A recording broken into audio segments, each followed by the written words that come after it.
58 श्रावस्ती लोकसभा के आज 55वां LMT मैदान में मध्य प्रदेश के मुख्यमंत्री का आगमन हुआ था और वो यहाँ पे आए थे। साकिब भाई, आज जो मुख्यमंत्री जी का आगमन हुआ था मध्य प्रदेश के, क्या कहेंगे? उन्होंने दोनों विधानसभा और लोकसभा के लिए वोट मांगे।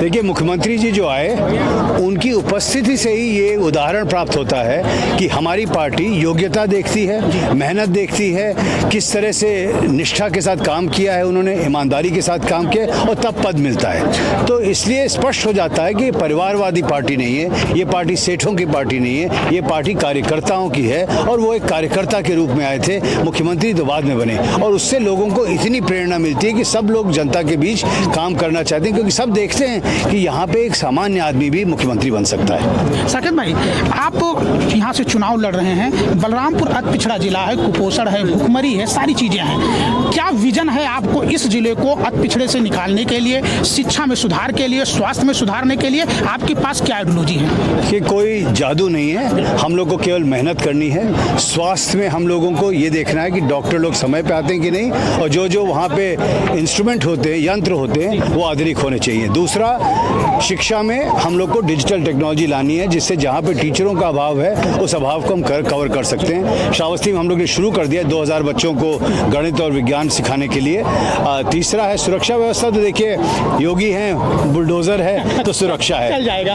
गुंडे मवालियों के लिए जगह नहीं है। रोजगार के लिए हम लोग को यहाँ पे उद्योग लाने की जरूरत है और वो उद्योग, मेरे को पूर्ण विश्वास है कि माननीय योगी जी के जो कार्यक्रम यहाँ पे जिनका क्रियान्वयन हो गया है, उसकी वजह से उद्योग स्वयं आएंगे यहाँ पे। हम लोग को मेहनत करनी चाहिए। भाई, आप बैंकर्स थे, आप बहुत पूरे चल रहे हैं, आप विजन कैसे क्या कर रहे हैं? यहाँ पे जब 58 जब बलरामपुर था, जो जनसंघ से स्वर्गीय पंडित अटल बिहारी वाजपेयी चुनाव लड़े थे, 2 बार जीत करके लोकसभा गए, देश के प्राइम मिनिस्टर बने, भारत रत्न मिला। नानाजी देशमुख चुनाव जीते, भारत रत्न मिला।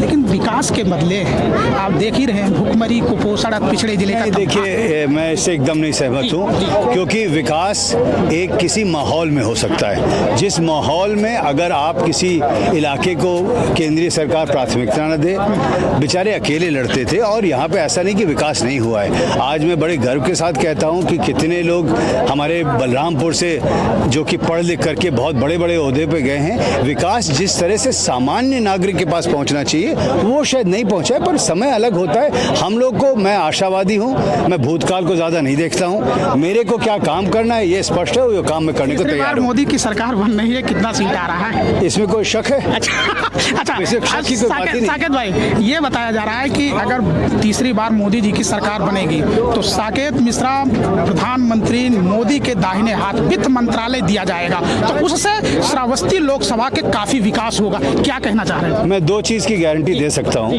एक, कि हमारी पार्टी में किसी को नहीं पता होता किसको क्या पद मिलता है, उसका काम देखा जाता है। हम लोग को केवल अपने काम करने की जरूरत है, बाकी छोड़। दूसरी गारंटी कि मेरे परिवार से कोई और पॉलिटिक्स में नहीं आएगा, केवल मैं रहूंगा और मैं ही काम करूंगा अपने लिए। बस लास्ट सवाल साकेत भाई, अभी श्रावस्ती लोकसभा में एक तरफ इंडिया गठबंधन है और एक तरफ आप हैं, किसको प्रतिद्वंदी मान रहे हैं? लड़ाई कैसे क्या है? मैं केवल जनता की सेवा को अपना चैलेंज मांगता हूं। अगर जनता की सेवा करूंगा तो जनता के दिल में बसूंगा। पॉलिटिक्स अपने आप मैनेज हो जाती है। बहुत तो देख सकते हैं, ये 58 श्रावस्ती लोकसभा के सांसद प्रत्याशी साकेत मिश्रा हैं, जिनका साफ कहना है कि 2024 में भारतीय जनता पार्टी की तीसरी बार सरकार बनेगी और विकास और डेवलपमेंट जो होगा श्रावस्ती के लिए हमारी अहम मुद्दा होगा, खास करके शिक्षा और स्वास्थ्य और बिजली और सड़क। लेकिन समाचार भारत ने जब तीखे सवाल किया कि बलरामपुर लोकसभा ने नानाजी देशमुख स्वर्गीय पंडित अटल बिहारी वाजपेयी को चुनाव जिता करके लोकसभा भेजा था और देश के प्रधानमंत्री बने थे, लेकिन बलरामपुर के युवा, बलरामपुर के लोगों को बदले में भूखमरी, कुपोषण, अति पिछड़े जिले का तमगा मिला।